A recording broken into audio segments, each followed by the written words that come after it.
Dios quiere que usted tenga en el día de hoy una fe de quilates. Más de 4 décadas dedicadas a la evangelización del mundo. Yo le estoy diciendo estas palabras para que usted fundamente su fe en realidades, en estas realidades eternas. Su contribución a la literatura cristiana hace evidente su compromiso con el Señor de hacer discípulos y formar ministros. La oferta del Señor a nuestras vidas es que nuestra fe crezca. Que nuestra fe sea fortalecida. Escuchemos al doctor Díaz Pavón en Para que el mundo crea.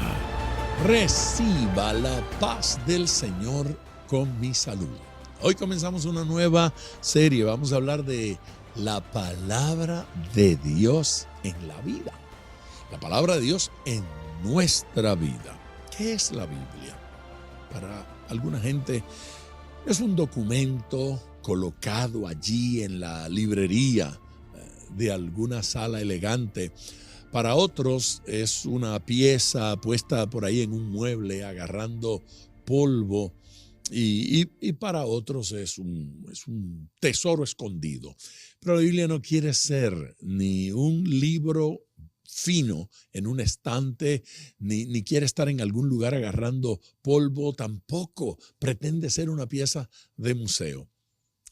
Yo fui el autor y editor de las notas de la Biblia del Pescador y recuerdo en los inicios de ese proceso hacía una presentación en cierto lugar, no quiero decir el nombre, y una hermana muy alegre, muy feliz, se levantó para decir en la reunión, cuando opinaban acerca de la presentación que yo había hecho, ella dijo: ¡ay, qué bendición! Doctor Pavón, yo le felicito por ese esfuerzo. Yo colecciono Biblias, dijo. Yo colecciono Biblias y esta la voy a comprar porque la quiero en mi colección. Ah, qué tristeza, señora. Qué tristeza, querida hermana. Esta no sirve para su colección, le dije. Porque la Biblia del Pescador no es una pieza de colección. La Biblia del Pescador es un documento para leerlo, es un documento para creerlo, es un documento para vivirlo, para ponerlo en práctica. La palabra de Dios no tiene efecto en nuestras vidas si no lo leemos. Colocada en la guantera del auto no nos libra de accidente. En la mesa de comedor no bendice los alimentos. En la mesa de noche no cuida nuestros sueños. Abrirla en el Salmo 91 no nos libra de malos espíritus. No, la Biblia como amuleto es muy malo porque no tiene poder. No tiene poder como amuleto. La Biblia tiene poder en nuestras vidas en la medida en que la leemos, la creemos y la ponemos en práctica. Entonces, tiene un poder extraordinario en nuestras vidas. Tiene un poder maravilloso. Dios nos ha dado la Biblia para eso. La Biblia nos hace sabios para la salvación. Nos da la sabiduría que necesitamos para encontrar el camino que conduce a Dios. Observe que la Biblia no nos salva. La Biblia nos muestra el camino de la salvación, el camino que conduce a Dios. Jesucristo dijo, ustedes creen que en ella tienen la vida eterna, pero ellas dan testimonio de mí, refiriéndose a las Escrituras. Las Escrituras dan testimonio de Jesús. Las Escrituras son un rótulo en la avenida que señala hacia allá es el camino, hacia allá es Cristo, hacia allá se camina, hacia la salvación, hacia allá se camina, hacia la bendición, hacia allá se camina, hacia el plan y el propósito de Dios. Por lo tanto, durante el mensaje que vamos a escuchar hoy y mañana, vamos a descubrir, ¿sí?, en Dios, vamos a descubrir en el Señor cuál es ese camino, cuál es esa ruta y el propósito de las Escrituras. Si hay un libro que me puede hacer sabio, quiero leerlo. Si hay un libro que puede cambiar mi vida, quiero leerlo. Si hay un libro que me ayuda a conocer a Dios, a encontrar a Dios, quiero leerlo. Tener la Biblia puesta por allí, en un pedestal o en un estante o en una esquina o guardada en una gaveta, es un desperdicio. No desperdicie un libro tan maravilloso como este. Así es que, a leer la Biblia. Si quiere la oración, el número es el 305-228-9697. Llame ahora. Y mientras tanto, escuche este mensaje. Segunda carta a Timoteo, capítulo 3, versículo 15, por favor. Y que desde la niñez has sabido las sagradas escrituras, las cuales te pueden hacer sabio para la salvación por la fe que es en Cristo Jesús. Toda la escritura es inspirada por Dios y útil para enseñar, para redarguir, para corregir, para instruir en justicia, a fin de que el hombre de Dios sea perfecto, enteramente preparado para toda buena obra. Aleluya, aleluya, gloria al Señor. Nada tan importante como la palabra de Dios. Miren, yo puedo decir en el día de hoy, ese es uno de mis versículos favoritos. Ese es uno de los versículos que más utilizo. Y creo que muchos ministros dirían algo similar a lo que acabo de decir. Claro, al decir eso, yo siento la necesidad de hacer una explicación o hacer una aclaración al respecto. No estamos diciendo que esos versículos sean más inspirados por Dios que otros. No estamos diciendo eso. Toda la Biblia es inspirada por Dios. Pero hay versículos de la Biblia que son más útiles para ciertas cosas que otros. Si usted está leyendo, por ejemplo, una porción de la Biblia que consiste en los nombres de quienes son hijos y quienes son padres de quién, las llamamos genealogías. Fulano, hijo de Mengano, Mengano, hijo de Sutano, Sutano, hijo de Perencejo. Parece una guía telefónica. Muchos personajes y poca acción. No es muy útil, eso tiene su utilidad, pero regularmente no vamos a utilizar algo como eso para predicarle a nadie. Si usted es consejero, posiblemente usted va a utilizar ciertos pasajes. Fue lo que hicimos en la Biblia del pescador. Identificar qué servía para la consejería, identificar qué era útil para evangelizar a un niño, cuáles versículos eran apropiados para evangelizar a una mujer, cuáles versículos eran apropiados para ministrarle a un homosexual o a una prostituta o a un profesional, a un médico, a un abogado. Cómo evangelizar a alguien o ministrarle en determinada situación. Eso hace que ese versículo sea más útil para mí en un momento dado. Este es uno de esos pasajes ricos para comentar lo que quiero decir en el día de hoy. Claro, se hace especialmente importante cuando el primer comentario que el apóstol Pablo hace a Timoteo es: has sabido la palabra, has conocido las escrituras desde siempre, desde que eras niño, y estas te han hecho sabio para la salvación. La idea del versículo no es que por leer la Biblia fue salvo, o que lo salvó creer en la Biblia o estudiarla. Está diciendo que la Biblia tiene la peculiaridad, esto es importante, tiene la capacidad de provocar sabiduría en nosotros. Eso dice allí, que ella te puede hacer sabio, ¿sí? te puede hacer sabio para la salvación. El que lee la Biblia crece en sabiduría. La gente de vez en cuando se desanima, se frustra, y entre las cosas que hacen es abandonar la Biblia.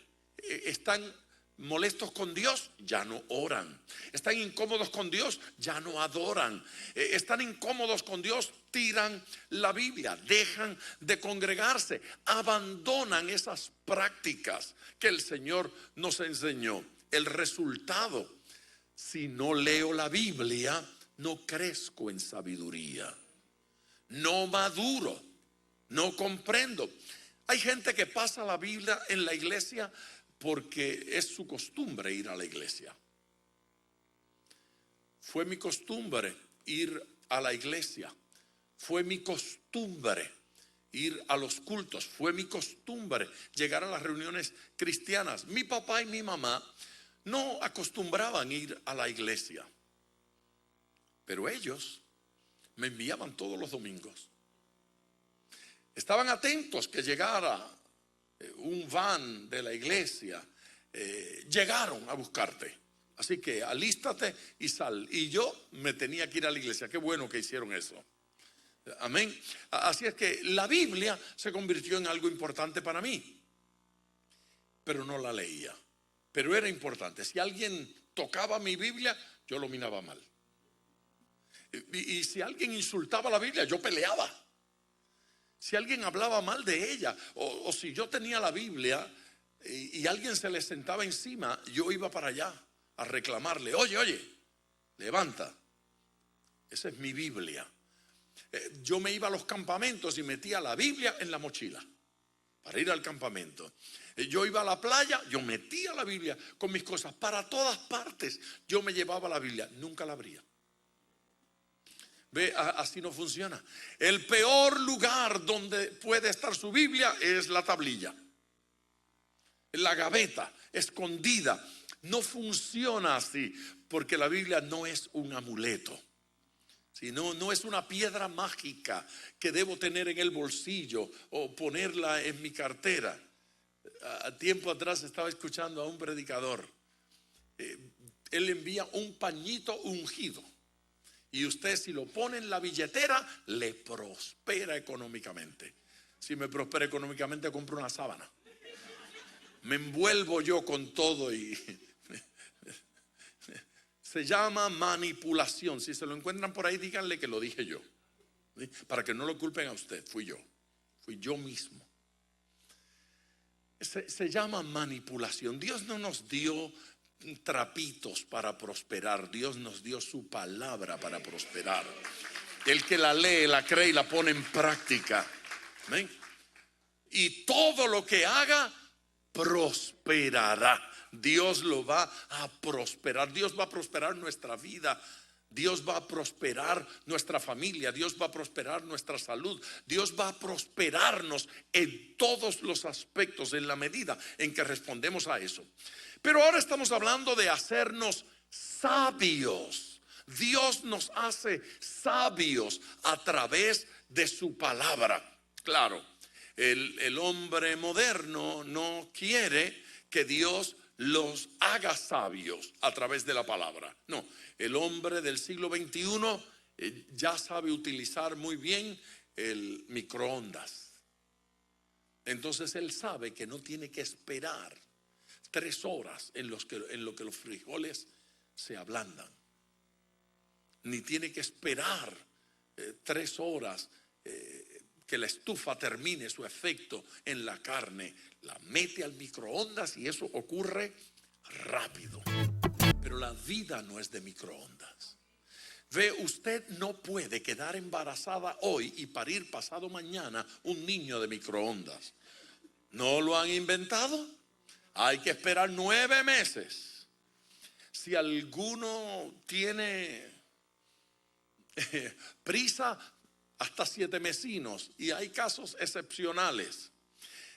A propósito, con toda la intención ¿Ve? Esas criaturitas preciosas que nacen a los 7 y a veces antes y a los 8 y demás. Esas son las que Hillary Clinton dijo que podíamos sacar del vientre y tirarlas a un lado y vender los pedazos de ella. Yo puedo hoy decirlo porque como ya pasaron las elecciones, nadie va a decir: este está alando la brasa para su sartén. A mí me avergüenza cuando un candidato a la presidencia de este país se atreve a proponer una inmoralidad como esa. Tratar a una criatura que está en el vientre de su madre como si no fuera un ser humano. El bebé que estaba en el vientre de Elizabeth dio un salto cuando se saludó con María, que tenía en su vientre a Jesucristo. El bebé en el vientre de Elizabeth reaccionó a la presencia de su Salvador que estaba en el otro vientre. No, el que estaba en el vientre de María no se llamaba feto, se llamaba Jesús, el Hijo de Dios, la semilla que Dios había puesto en ella. Y el que estaba en el vientre de Elizabeth tampoco era una cosa. Era un hijo de Dios que fue tocado por el Espíritu Santo. Desde el vientre de su madre pudo entrar en comunión, percibir, comunicarse con el Espíritu Santo de Dios. ¿Cómo vamos a sacar eso y tirarlo como quien tira un bagazo? Bagazo, lo que sobra de la caña después que se la chupa. No, porque hay gente que nunca vio una caña. Siglo XXI, tenemos que aclararlo todo. A ver, la palabra tiene efecto para hacernos sabios. Pero cuando no estamos sujetos a la palabra, cuando la persona no ha sido expuesta a la palabra del Señor, la persona no puede crecer en sabiduría. Solo se crece en sabiduría, y sabiduría genuina, cuando utilizamos la Biblia. No cuando tenemos la Biblia, ni siquiera cuando creemos que la Biblia es la palabra de Dios. Es cuando la convertimos en un instrumento para ser sabio. ¿Quién quiere ser sabio? No lo disimule. El que quiere ser sabio no puede dejar la Biblia de un lado. Tiene que tomar la Biblia y comer de ella. Yo llegué ayer de Puerto Rico, anoche. Llegué de Puerto Rico porque tuve que ir a Puerto Rico de emergencia. Tuve que ir allá porque la madre de un pastor amigo, el pastor Emérito González, partió con el Señor, y yo tuve que viajar de emergencia para estar en el velorio, en el culto funeral, y predicar allí. Claro, vine anoche para estar en este culto, y esta tarde tomo otro avión y vuelvo a Puerto Rico, porque mañana tengo una campaña en una ciudad que se llama Barranquitas, en Puerto Rico, en la cordillera central, la mejor parte de Puerto Rico, allá arriba en la cresta de la cordillera. Allí voy a estar predicando con los jíbaros genuinos. El tema es que cuando estaba en este culto funeral, la familia se me acercó, vinieron a saludar. Ella tenía 8 hijas y 2 hijos, y estaban allí todos, las 8 hijas, y todo el mundo tenía algo que decir. Dijeron cosas preciosas, y una de las hijas me trajo una Biblia y me dijo: quiero que utilice esta hoy. Y yo la miré, y es una Biblia de lo más fea y deteriorada que yo he visto en mi vida. Tenía cinta adhesiva, tape, estaba reconstruida por todos lados. Evidentemente las páginas se habían salido y le habían puesto cola, pegamento, y las habían vuelto a meter a la fuerza. Y cuando la abrí, vi que era difícil encontrar una página en el cual no hubiese un comentario escrito a mano. Los versículos tenían palabritas subrayadas, habían asteriscos por aquí y habían frasecitas, y en algunos habían fechas. Esa debe ser la fecha en que Dios me habló a través de este pasaje, la fecha en que descubrí esta verdad. Estaba llena. Esta era la Biblia personal de la anciana pastora que estábamos enterrando, estábamos despidiendo. Era la Biblia que ella había utilizado por décadas. Era la Biblia que la había acompañado. Yo conocí a esta mujer en distintas etapas. Yo la conocí pastoreando en la ciudad, a ella junto a su esposo, que se llama Emérito González, igualmente el anciano, y su hijo mayor también se llama Emérito. El pastor Emérito y la pastora Gloria Esther Pagán pastoreaban en Isabela, Puerto Rico, y allí estuve y allí prediqué y fui a la casa y la conocí como cocinera y cocinaba. Esa señora cocinaba muy bien. Y luego se trasladaron a Nueva York y yo los vi allá en Nueva York y prediqué con ellos y ministré. Y yo andaba en un tiempo difícil, duro, y ella se sentó conmigo para ser mi consejera. Y en sus consejos siempre había un versículo bíblico en la punta de la lengua. Su consejo siempre comenzaba con: la Biblia dice.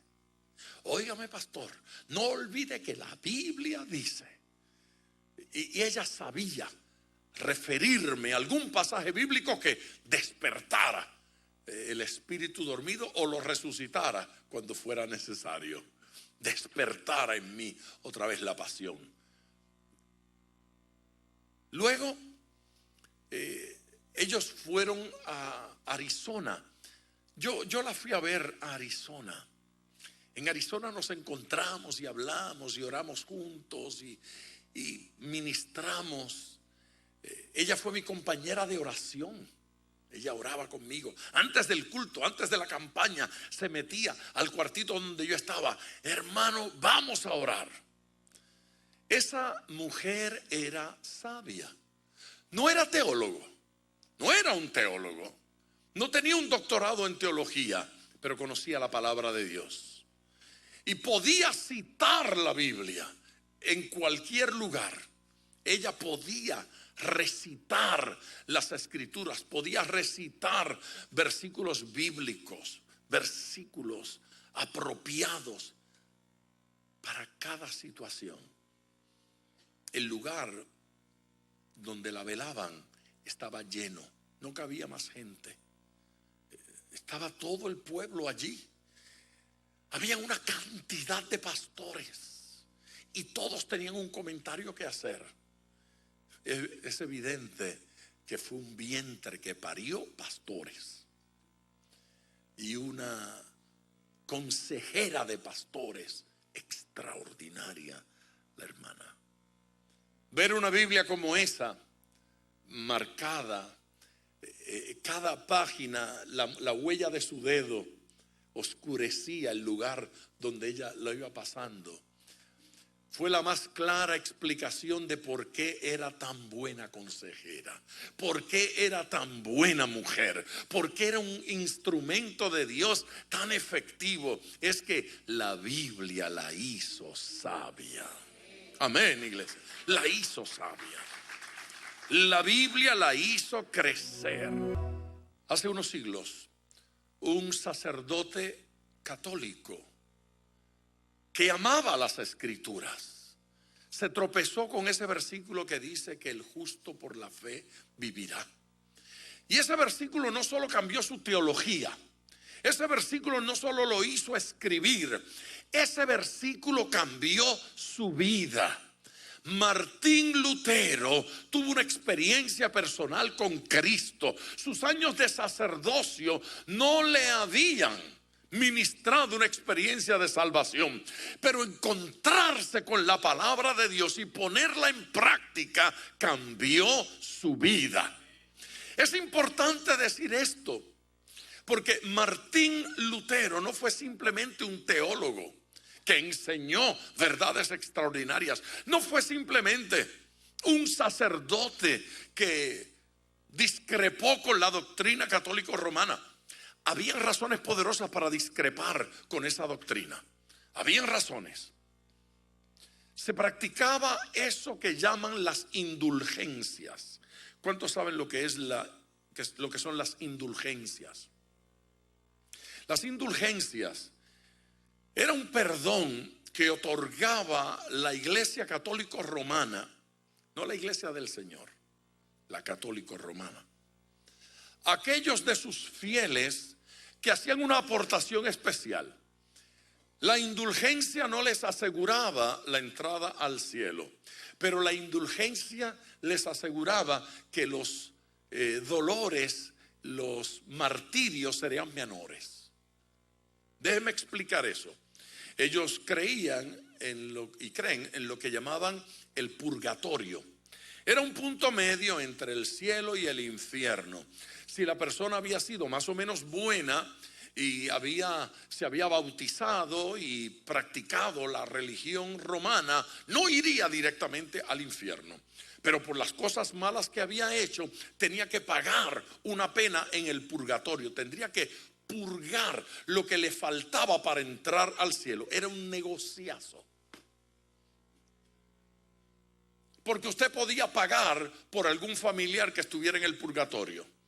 ¿Se imagina usted tanto que ama a su abuelita y pensar que mi abuelita está siendo torturada en el purgatorio? ¿Cuánto tengo que dar? ¿Cuántas velas tengo que comprar? ¿A quién le tengo que dar una ofrenda para sacarla de allí y llevarla a un sitio nice? Total, el negocio era enorme. En tiempo de Lutero, el catolicismo, comenzaba la construcción de la Basílica de San Pedro en Roma y no habían suficientes fondos. Entonces el Papa dijo: obispos y cardenales, ustedes pueden vender indulgencias y por favor háganlo para levantar fondos para la basílica. Y cada sacerdote, cada obispo, cada cardenal se convirtió en un promotor de las indulgencias. Y mucha gente aprovechaba la ocasión. A tal grado que se levantaron predicadores de indulgencias. Era como un information. Aquí vas a terminar si no compras una indulgencia y por un precio módico yo te saco de aquí y te paso acá. Se hizo un negociazo con eso. Martín Lutero, leyendo la Biblia, descubrió la salvación por la fe. Descubrió que la sangre de Cristo nos limpia de todo pecado.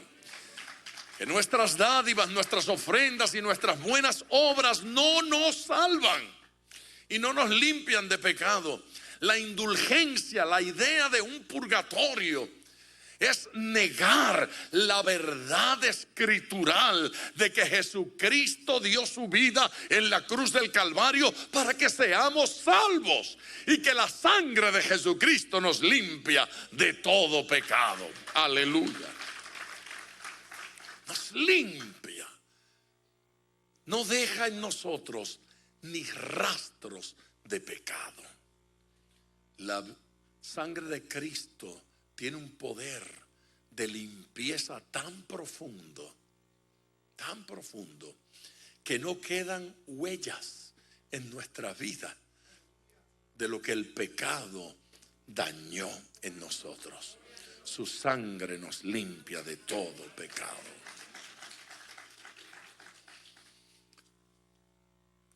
Y que desde niño, desde tu niñez o desde la niñez, has sabido las Sagradas Escrituras, las cuales te pueden hacer sabio para la salvación por la fe que es en Cristo Jesús. Permítame explicar ese segundo comentario del versículo. El versículo no dice que la Biblia nos va a salvar, pero dice que nos hará sabio para que entendamos que la salvación es por la fe en Cristo Jesús. No hay otro libro en el mundo que me enseñe la sabiduría para la salvación. Oh, yo no estoy totalmente de acuerdo con eso. Cristo sí. ¿A cuántos le gusta Cristo? Entonces sea sabio. Si me gusta Cristo, me gusta lo que a Cristo le gustaba. ¿A cuántos le parece que Pablo era sabio? Y si Pablo era un hombre sabio y enseñó bellezas en sus cartas, ¿cómo no ponerlas en práctica? ¿Cómo admirarlas a la distancia? Tenemos que hacer de la verdad bíblica nuestra experiencia cotidiana. Ahora, el próximo versículo añade otros elementos. Dejemos de un lado el tema de la salvación. La Biblia nos hace sabios para ser salvos. Muy bien, y acepté a Cristo, me convertí, he nacido de nuevo. Qué bendición tan maravillosa. Pero la historia no termina allí. Este pasaje sigue diciendo: toda la escritura, toda la Biblia es inspirada por Dios. Amén. Toda la escritura es inspirada por Dios. Y ojo, que luego el apóstol Pedro en una de sus cartas alude a las cartas de Pablo y las llama escrituras. Le da el mismo valor escritural que las del Antiguo Testamento. Una buena razón para creer que el Nuevo Testamento es palabra de Dios. Sigue diciendo: toda la escritura es inspirada por Dios y útil para, y va a mencionar 4 cosas, pero un alto. Es importante que sepamos que la Biblia no solo es inspirada por Dios, sino que es útil. Hay libros hermosos, pero no son útiles. Hay filosofías interesantes, pero no son útiles. Pero la Biblia es útil. Pero usted sabe lo que hay que hacer con las cosas útiles. Sí, las cosas útiles, si no las usamos, no funcionan. Sí, el jabón es útil para bañarse, para limpiarse, amén. Pero no cuando está allí la pastillita puesta ahí. Hay que aplicárselo. Si no me aplico el jabón, no me baña. Por fe no ocurre. Usted no entra, lo mira y le dice: yo deseo con todo mi corazón estar limpio y oler. La Biblia solo tiene efecto en nuestras vidas cuando la utilizamos. La palabra de Dios es útil, por lo tanto hay que utilizarla.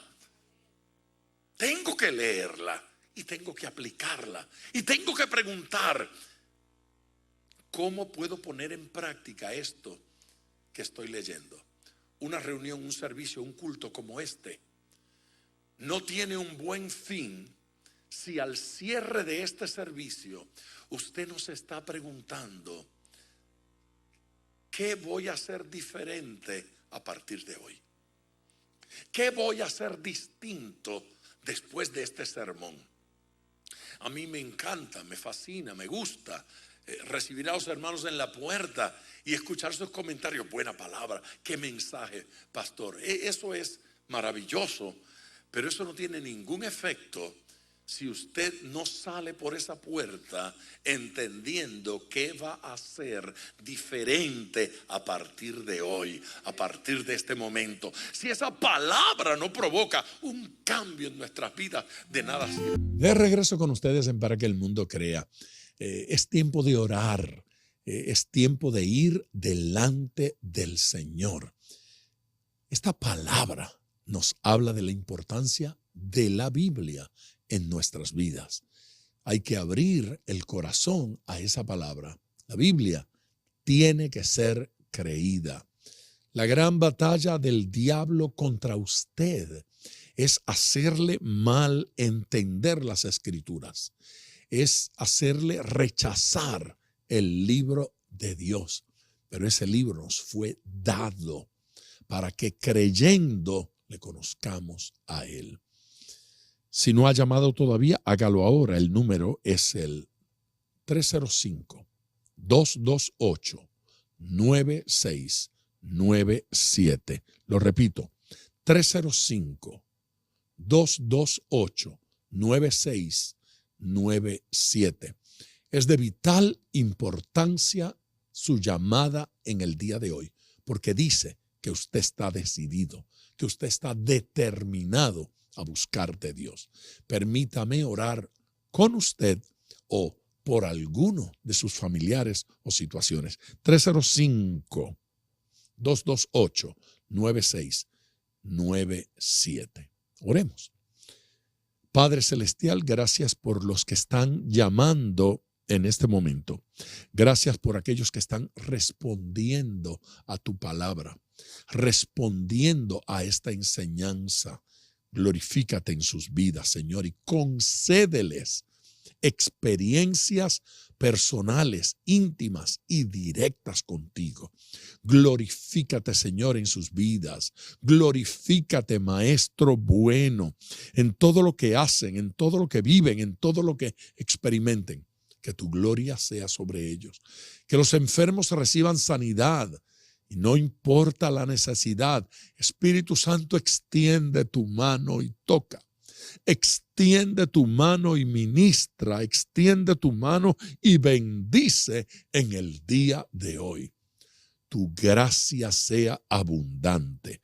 Por Cristo Jesús, nuestro Señor. Amén. Gente querida, gracias por su amor y gracias por su atención. No olvide nuestro número.